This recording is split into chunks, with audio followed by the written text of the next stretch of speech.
Welcome to an interview with Professor Mooli Lahad for HiveMind, which is a learning space for digital activists. One of our goals is to help civil society actors to build their digital resilience. My name is Beata Zwierzyńska, and I'm one of the authors on HiveMind. Professor Mooli Lahad has kindly accepted our invitation for an interview. Professor is an Israeli psychologist and psychotrauma specialist known for his creative methods of intervention and treatment of stress. He is the founder and former director of the Institute of Dramatherapy and founding president of the International Stress Prevention Center. He has developed the integrative model of coping and resiliency called Basic PH and the CFAR CBT psychotrauma treatment protocol. It is adopted by other practitioners worldwide. The first question I want to ask you is connected to the current reality. So most of the world is emerged in the online reality, social media, streaming videos, image sharing.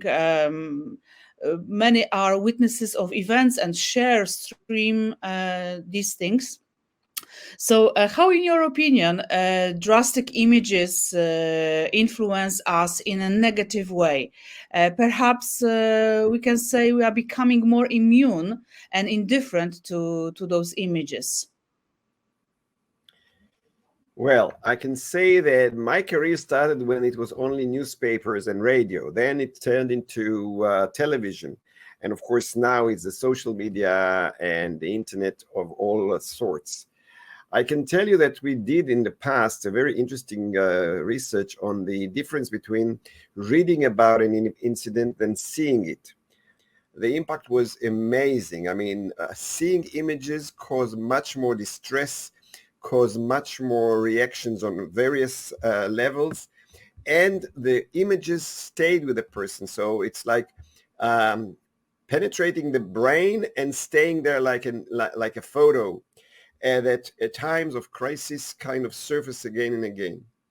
I can say that, of course, there is nothing that is only bad or only, I would say, dangerous. I think that there are sides to it, but on the whole, if you're talking about the mental health of the public, definitely images, and not just images with commentary that is using very, very harsh words such as dramatic, disastrous, horrendous, all this terminology that makes the image even worse. Plus that so many times the images are repeating because they only have one piece of news, so they keep showing it and showing it. All that have very, very negative impact on the brain in general. On the one hand, nowadays everyone is a reporter. So everyone can take his cellular phone and take photos and put it on the internet. And information is, of course, not edited, of course, not censored. It's just coming in. And I believe that we know already from a long time ago that on children, it has a very negative effect. Negative means not only they are fearful, but it also in some way gives them the permission to be aggressive. As you said, you mentioned, what does it do to us? On the one hand, it makes us very fearful and anxious. And on the other hand, it makes us desensitized to human suffering. Because the more you see it, the more you feel that you've already saw it. So you've already seen it. I'm not affected by it. Interestingly enough, one of the outcomes of watching any image is that our brain gets used to it. And there is no difference for a viewer between a film that was done in Hollywood to a video that was filmed on the street, because for the mind, it's only images. So it needs the interpretation of the person saying this is reality versus this is not reality. But at the same time, because images activate these areas that are less controlled by our prefrontal, it gives us a sense of emergency, a sense of fear, excitement, drama, And that's why we are hooked to it, but at the same time, that's why it's so, I would say, impactful and not to the positive side of it. Perfect. As you mentioned, there are no gatekeepers, let's say, nowadays, especially on social media. I was wondering whether you could elaborate maybe on how does body and mind react to different image stimuli? Any specific reactions, warning signs for those who watch and those who witness and share? Mhm. Let's talk about the viewers, and then we'll talk about those who are filming. Those who are viewing it, when we see images, the areas of our brain that is activated is called the visual thalamus and the visual cortex. These are much deeper parts of the brain that can be, of course, interpreted and controlled by the prefrontal, but at the same time, because the human being major sense in absorbing information is the eyes or the visual apparatus, it can also bypass that. Now, because images are coming and we think that we see the image itself, but we see the pixels, which are the colors, the shades, the movement, all that makes it even more, I would say, impactful on the, let's say, medium brain, or even I would say the reptilian brain, that is activated as if, and that's the important thing, as if the event is happening to me now. In order not to feel that, we have to either be exposed again and again, as we do in desensitization through therapy, but this time it's a negative desensitization, or I should become what we'll call in PTSD numb, which means I don't feel anything anymore, either to protect myself or as a result of the recurrent images. Now, that is making people less sensitive to suffering on the one hand, but when they are themselves subject to an event, or they come, and now I'm coming to the helpers or to the firefighters or to the policemen, whoever comes to the first responders, they are not functioning on, I would say, neutral basis, because all the images that they have collected through their life and all the images they've seen through being in action may surface, and so it might confuse what is going on outside and what is going inside. Even for therapists, we realize that nowadays, when the news and the videos from the scene taken by people who took their cameras and videoed it, is making the therapist more vulnerable, because the therapist is not only listening to what the client is saying, but suddenly their own screen, their own film screen in the brain starts showing them what have happened. And sometimes, because the therapists have been exposed to these images that the victim did not, because the victim was injured or was shocked or whatever, they didn't see everything. Those who are bombarded by the films that people, bystanders, are taking, have seen much more. So what happened is that you come to help, but suddenly all the images that you have collected throughout your experiences, plus the exposure to the images of the event, are surfacing, and this is very difficult to differentiate. Hence, we call it secondary victimization, or we call it sometimes compassion fatigue. It's not really the same, but it is basically the impact of being in close proximity to someone who has been affected. As for your first question, what happened to those who are taking the videos or the bystanders, whatever? We did a very interesting study a while ago on the filming crews of the various news channels. Now, the most vulnerable ones are the photographers, because in their lens, they only see the horrendous images.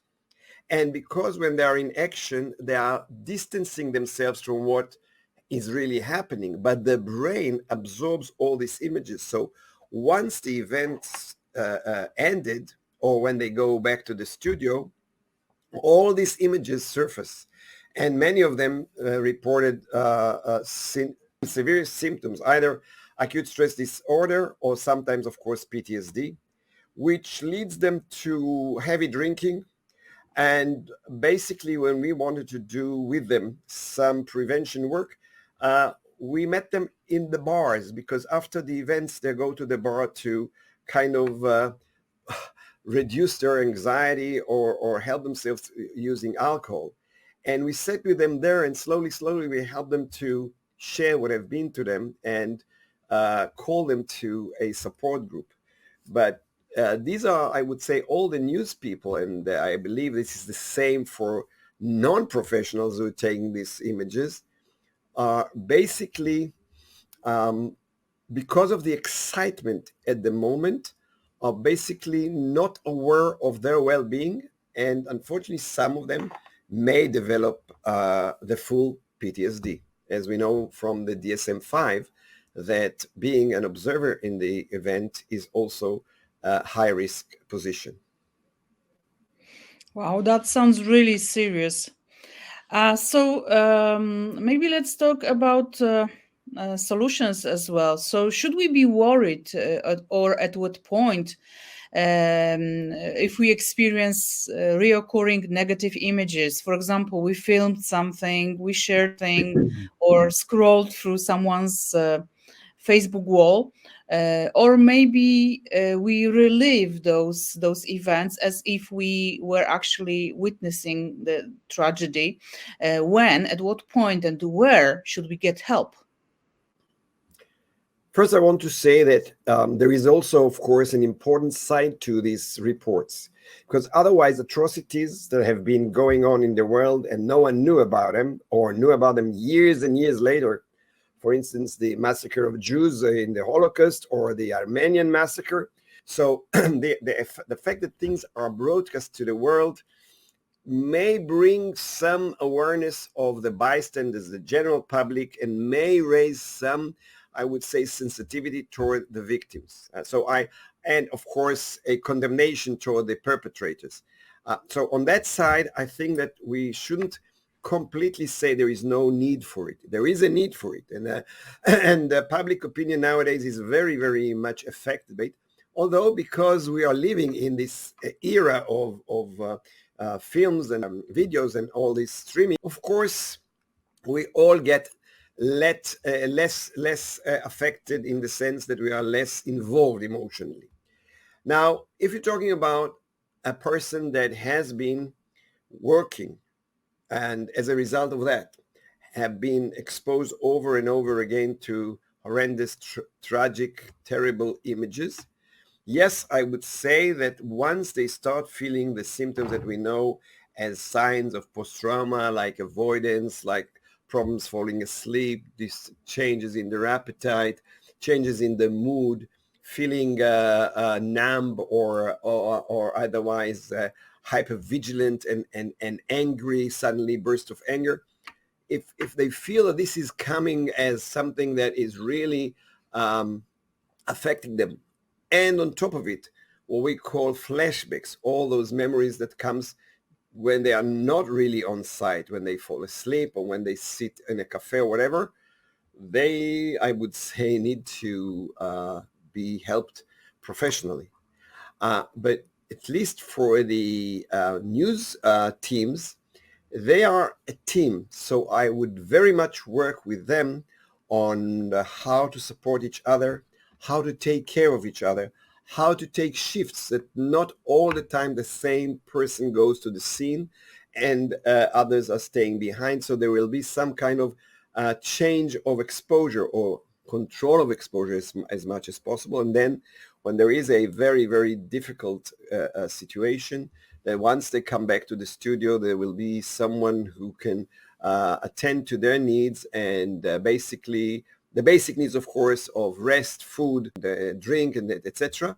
But also, if needed, a kind of a meeting where they can share what have happened and think how they will do the job next time in a more protective position for themselves. One of the things that we taught or actually advised the media crews is that they should take as much as possible a long shot and not go straight into the scene for two reasons. One is, of course, to protect themselves, because the closer you are not only seeing images, but all the scents, all the smells, all the sounds are stuck in your head. But also for the benefit of the victims, that they need that we will somehow protect their pride and their privacy. And because we're so excited and we have so much adrenaline and we run to take the photos, we many a times forget that this is a person that has families, has his own life, and suddenly we are exposing them in a very, very sensitive situation. And this will stay forever online. So this is also something we should take into account.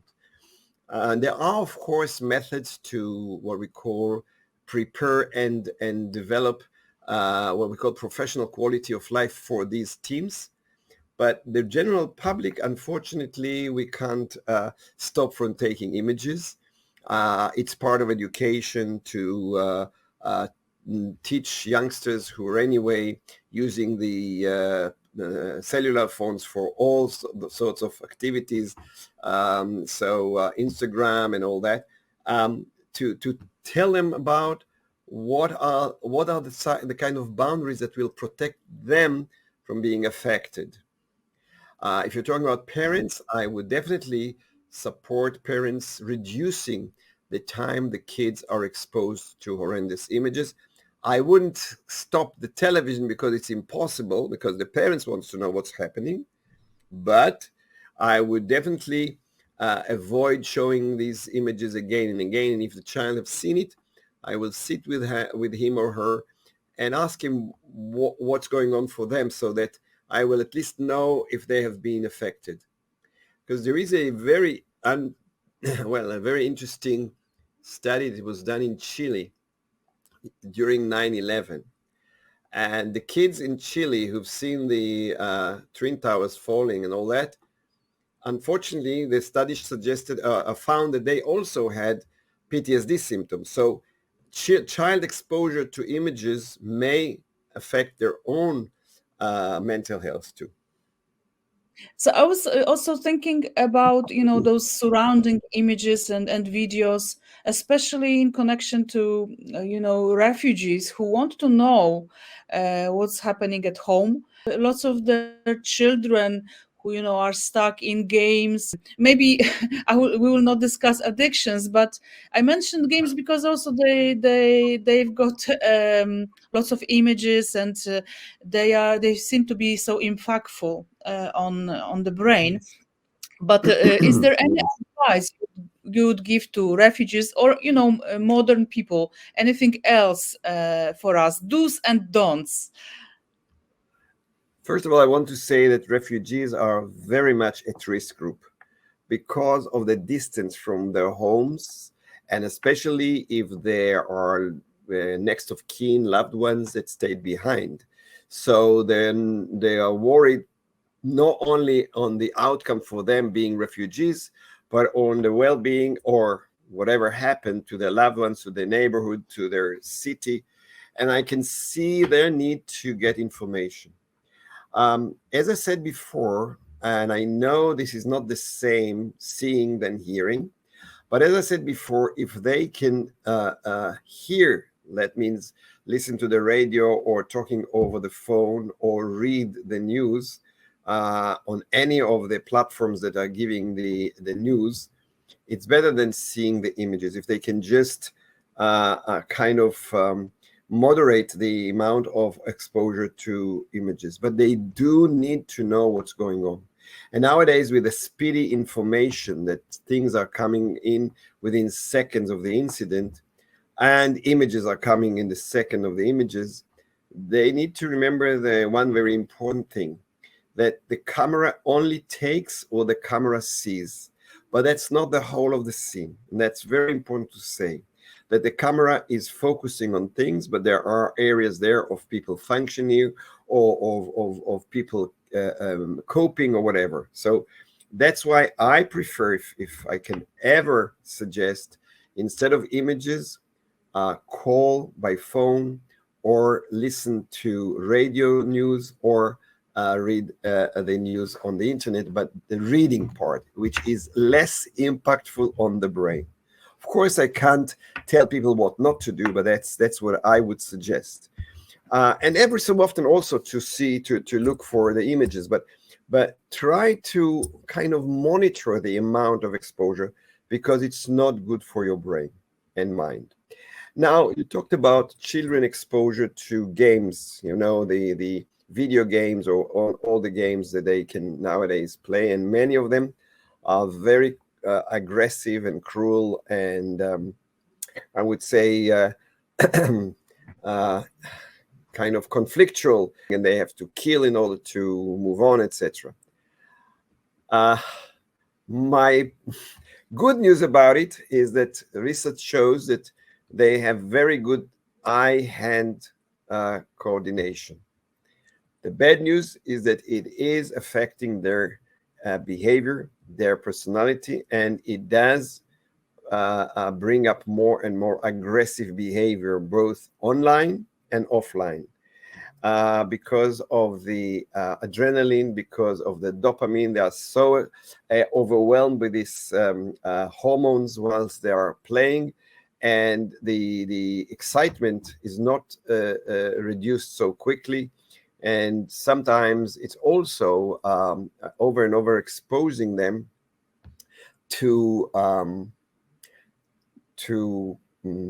aggression, and aggression as a way to solve problems. At the same time, this is what we call a way to elicit aggression and frustration in a more, I would say, acceptable way. So again, I'm always not suggesting stop everything, but moderate it. In a way, try to control it for yourself and by your adult members of family. That could be a mother or another adult, just to be able to moderate the amount of time that you are on the screen. We know also that exposure to the blue screen is affecting the brain ability to relax and does not allow for the very important hormone of sleep to accumulate, the melatonin. So again and again, and the problem is that it is so, the whole of these games are produced on the principle that they are engaging you more and more and more, and I would say eliciting more and more both dopamine and, I said, adrenaline, and you may lose sleeping hours, and all that becomes a vicious circle. So altogether, again, I'm not against anything, because I believe that what is happening, we shouldn't ignore if possible. I mean, some people can, but I think that if it is there, let's learn how to make the best out of it, or at least accommodate it in a way that it won't harm our well-being. Thank you very much, Professor Lahad, an Israeli psychologist, psychotrauma specialist, founding president of the International Stress Prevention Center, was with us. Thank you very much. Thank you very much, and God bless, and hope for peace and quiet in your country. Let's hope so.